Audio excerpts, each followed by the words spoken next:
नमस्कार दोस्तों, आप देख रहे हैं बैक हॉरर केपी चौधरी के साथ। दोस्तों, आज का ये रियल इंसिडेंट मेरे पास आया है राजस्थान के कोटा शहर से और इसे मेरे साथ शेयर किया है बिमल मीना ने। तो चलिए आज के इस इंसिडेंट में आगे बढ़ते हैं।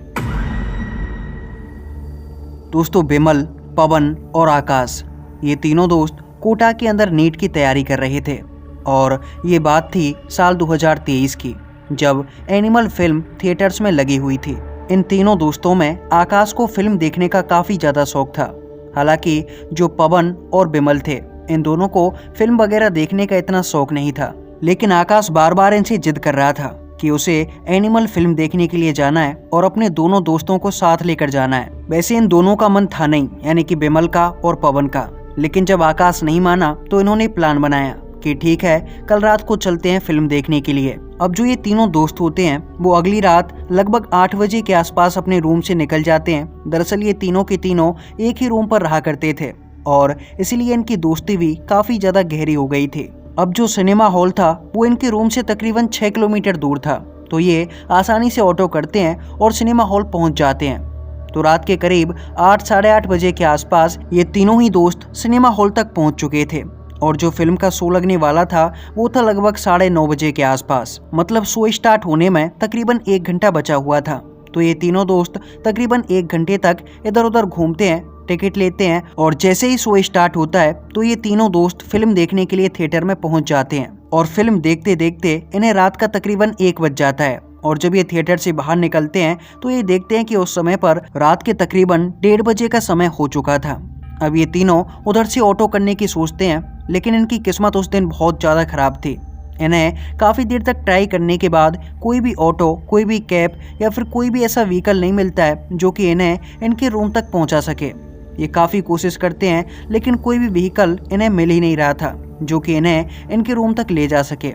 अगर कोई मिलता भी तो इनसे काफ़ी ज़्यादा रुपए की डिमांड करता। मतलब 6 किलोमीटर की दूरी के लिए जो ऑटो ड्राइवर्स थे वो तकरीबन 600 रुपये तक की डिमांड कर रहे थे। और इसके बाद इन तीनों दोस्तों ने सोचा कि यार 600 रुपये इसको देंगे, इससे अच्छा तो यही है कि 6 किलोमीटर दूरी पर अपना रूम है, पैदल पैदल भी जाएंगे तो लगभग 1.5 से 2 घंटे में पहुंच जाएंगे और कल कॉलेज जाना नहीं है। तो इसके बाद ये क्या सोचते हैं कि आज रात को एडवेंचर बनाते हैं और आज पैदल पैदल चलते हैं अपने रूम की तरफ। इसके बाद ये तीनों ही दोस्त आपस में बातें करते हुए रूम की तरफ चलने लगते हैं। अब वो जो टाइम था वो था तकरीबन दिसंबर के आसपास का, तो काफ़ी ज़्यादा सर्दी पड़ी हुई थी और कोहरा भी काफ़ी ज़्यादा था उस रात। तो ये तीनों दोस्त आपस में बातें करते करते चलते हैं और जो ये बिमल होता है, इसे सिगरेट पीने की आदत थी, तो ये सिगरेट पीता पीता और अपने दोनों दोस्तों से बातें करता करता चलता रहता है अपने रूम की तरफ। ये जो दोनों दोस्त थे, यानी कि आकाश और पवन, ये सिगरेट भी नहीं पीते थे, तो ये बस बिमल से बातें कर रहे थे और रूम की तरफ बढ़े जा रहे थे। इन्होंने अभी तक यही कोई 2 से 3 किलोमीटर का रास्ता तय किया होगा कि तभी इन तीनों दोस्तों को काफ़ी अच्छी खुशबू आती है और ये खुशबू थी जलेबी और समोसा बनने की। जब इन्हें समोसे और जलेबी की खुशबू आती है तो ये तीनों अपने आसपास देखने लगते हैं और फिर अपने से लगभग 50 से 100 मीटर दूर इन्हें एक टपरी दिखाई देती है। ये देखते हैं कि 50-100 मीटर दूरी पर एक टपरी है और शायद ये खुशबू वहीं से आ रही है। इसके बाद ये तीनों काफ़ी तेज़ी से चलते हैं और उस टपरी तक पहुंच जाते हैं और जैसे ही ये तीनों उस टपरी तक पहुंचते हैं तो देखते हैं कि वहां पर एक बूढ़ी औरत है, उसके साथ एक छोटी बच्ची है और वो बच्ची तकरीबन यही 12-13 साल के आसपास की रही होगी। और ये दोनों की दोनों जो गरम गरम भट्टी होती है, उस पे जो कढ़ाई होती है जिसमें से समोसा और जलेबी बनते हैं, उसमें से एक जो बूढ़ी औरत है वो जलेबियाँ निकाल रही है और वो छोटी बच्ची समोसे निकाले जा रही थी। जब ये चारों दोस्त ये नज़ारा देखते हैं तो पवन को अचानक से भूख लगने लगती है और पवन बिमल और आकाश से कहता है कि मुझे समोसे और जलेबी खाने हैं।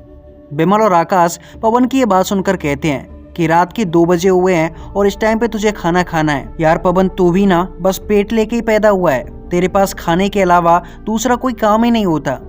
दरअसल बिमल ने बताया था कि जो ये पवन था ये काफ़ी मोटा, हट्टा कट्टा और तंदुरुस्त था। मतलब खाने पीने का कुछ ज़्यादा ही शौक था बंदे को। तो पवन उस टपरी के पास रुक जाता है और उसको देखकर बिमल और आकाश भी टपरी के पास ही रुक जाते हैं। इसके बाद बिमल समझ जाता है कि पवन खाए बगैर मानेगा नहीं, तो क्यों ना हम तीनों ही एक साथ समोसे और जलेबी खा लें।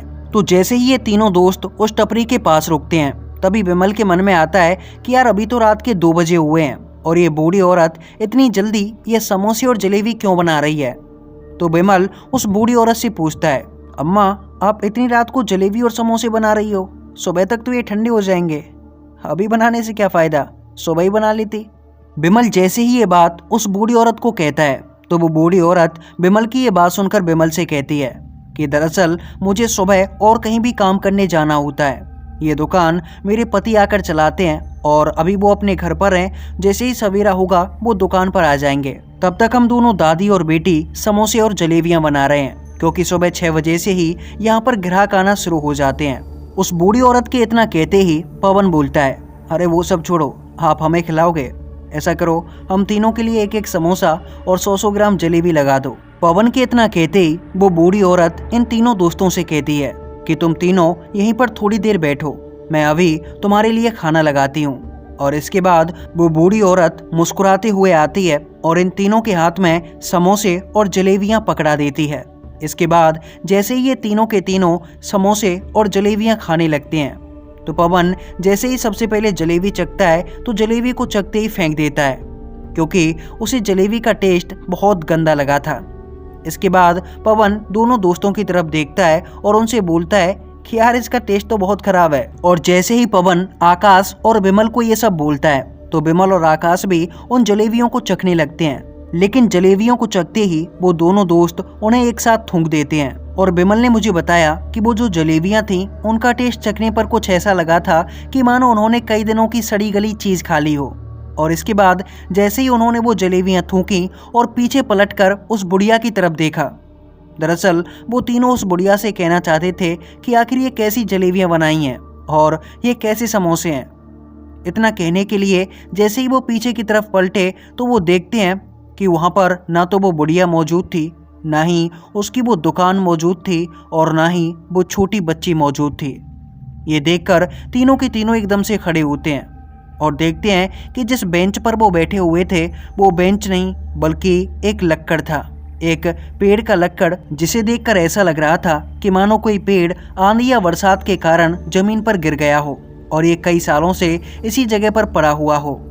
ये देखकर वो हैरान हो गए कि आखिर वो जलेबी और समोसों की दुकान कहाँ चली गई। इसके बाद जैसे ही उन्होंने अभी अभी जो समोसे और जलेबियां धरती में पटकी थीं उनकी तरफ देखा, तो दिखाई दिया कि वहां पर कंकड़ और पत्थर मौजूद थे। ऐसा लग रहा था कि मानो अभी अभी उन्होंने जिस चीज को उठाया था वो कुछ और नहीं बल्कि रेत, माटी और कंकड़ पत्थर थे। ये देखकर तीनों ही दोस्त काफी ज्यादा हैरान हो गए। विमल बताता है कि उस समय पर मेरे को समझ नहीं आ रहा था कि आखिर हो क्या रहा है और अभी हमने जो कुछ भी देखा क्या वो सही है या फिर हम कोई सपना देख रहे हैं या हमारे साथ क्या हो रहा है, विमल को कुछ भी समझ नहीं आ रहा था। इसके बाद जो पवन और आकाश थे वो दोनों के दोनों एकदम से वहां से भागने लग जाते हैं और विमल भी अपने दोनों दोस्तों के साथ वहां से भागना शुरू कर देता है। अभी ये तीनों दोस्त भागकर थोड़ी दूर ही आए थे, तकरीबन 300 से 400 मीटर। लेकिन जैसे ही ये तीनों दोस्त थोड़ा सा आगे आए तो इन्हें वही समोसे और जलेबियों की खुशबू आने लगी। और इस खुशबू के आते ही जैसे ही आकाश पीछे मुड़कर देखता है तो उसे दिखाई देता है कि वो बूढ़ी औरत और वो छोटी बच्ची उनके पीछे खड़े हुए थे और उन दोनों के हाथ में काफी ज्यादा समोसे थे। और जो बूढ़ी औरत थी वो अपने एक हाथ के इशारे से आकाश को अपनी तरफ बुला रही थी। और फिर अचानक ही आकाश ने अपने दोनों दोस्तों को पीछे की तरफ मुड़वाया। उसने चिल्लाते हुए विमल और पवन से कहा कि पीछे मुड़कर देखो, वही बूढ़ी औरत हाथ में समोसे लेकर खड़ी हुई है। आकाश के इतना कहते ही विमल और पवन ये दोनों दोस्त जब पीछे मुड़कर देखते हैं तो दिखाई देता है कि पीछे कोई भी मौजूद नहीं था। फिर ये दोनों आकाश से कहते हैं, अबे पागल, पीछे कोई भी नहीं है, चल आगे भाग, कैसे भी करके रूम तक पहुंचना है हमें। और इतना कहते ही आकाश देखता है कि पीछे वाकई में कोई भी मौजूद नहीं था। वो बूढ़ी औरत और वो बच्ची न जाने कहाँ गायब हो गई थी। लेकिन जब ये तीनों आगे की तरफ भाग रहे थे तो अचानक से इन्हें कोई धुंधला धुंधला दिखाई दिया। और जब इन तीनों ने रुककर देखा तो दिखाई दिया कि आगे वही बूढ़ी औरत खड़ी हुई थी। ये देखकर ये तीनों की तीनों एकदम से चौंक गए और अब इन तीनों को ये भरोसा हो चुका था कि ये बूढ़ी औरत कोई औरत नहीं बल्कि कोई डायन या कोई भूत है। इसके बाद इन तीनों ने पीछे की तरफ भागना शुरू कर दिया। आकाश और पवन काफी तेजी से पीछे की तरफ भाग रहे थे, लेकिन जो बिमल था उसकी समझ में कुछ भी नहीं आ रहा था कि आखिर ये सब हो क्या रहा है। फिर बिमल भी अपने दोस्तों के साथ भागने लगा, लेकिन थोड़ा पीछे की तरफ जाने के बाद उन्हें फिर से वही बूढ़ी औरत दिखाई दी। और बिमल बताता है कि जैसे ही वो बूढ़ी औरत हमें दिखाई दी तो हम तीनों ने डर के मारे भगवान का नाम लेना शुरू कर दिया और मैं काफी जोर जोर से हनुमान चालीसा पढ़े जा रहा था। मेरे दोस्तों को हनुमान चालीसा आती नहीं थी, वो भी जय श्री राम जय हनुमान बोले जा रहे थे। इसके बाद अचानक से वो बूढ़ी औरत न जाने कहाँ गायब हो गई और फिर हम तीनों ही दोस्त वापस मुड़े और हम तीनों ने रूम की तरफ भागना शुरू कर दिया। हम तीनों दोस्त लगातार काफी तेजी से अपने रूम की तरफ भागते रहे, लेकिन फिर अचानक से हमें वही औरत एक पेड़ के ऊपर बैठी हुई नजर आई। दरअसल वो औरत हमारे सामने वाले पेड़ पर बैठी हुई थी और उसे देखकर हम तीनों के तीनों फिर से डर गए और हम उसी जगह पर रुक गए। अब हमें काफ़ी ज़्यादा डर लग रहा था कि आगे जाएं या पीछे जाएं, और फिर हम तीनों वहीं एक जगह पर खड़े हो गए। लेकिन इसके बाद हमें एक ऑटो काफ़ी दूर से आता हुआ दिखाई दिया और उसे देखकर हम समझ गए कि वो ऑटो हमारे पास से ही होकर गुजरेगा। इसीलिए हम तीनों रोड के बीचों बीच खड़े हो गए और हम तीनों ने उस ऑटो ड्राइवर को हाथ देना शुरू कर दिया। हमारे पास आकर वो ऑटो एकदम से रुका। उस ऑटो के अंदर 2 आदमी बैठे हुए थे, एक ड्राइवर था और एक शायद उसकी सवारी होगा। हमने उस ऑटो ड्राइवर को रोककर अपने साथ घटी हुई पूरी घटना के बारे में बताया और जैसे ही हमने अपनी आप बीती उस ऑटो ड्राइवर को सुनाई तो उसने जल्दी से हमें अपने ऑटो के अंदर बैठा लिया और फिर रात के तकरीबन 3 बजे के आसपास वो हम तीनों को हमारे रूम तक छोड़कर गया। और जब हम तीनों अपने रूम पर पहुंचे तो हमें कुछ भी समझ नहीं आ रहा था कि आखिर हमारे साथ हुआ क्या है। लेकिन थोड़ी देर तक सोचने के बाद लगभग सुबह 4 बजे के आसपास हम तीनों को नींद आ गई और हम अपने रूम के अंदर सो गए। और फिर दोपहर के समय में हम तीनों की आंखें खुलीं। लेकिन ये कहानी यहीं पर खत्म नहीं होती है। दरअसल जो इंसिडेंट हमारे साथ हुआ सो तो हुआ, लेकिन जब हम रूम पर आए उसके 2-3 दिनों के बाद ही हमारा जो दोस्त पवन था उसके साथ कुछ अजीबोगरीब घटनाओं का होना शुरू हो गया।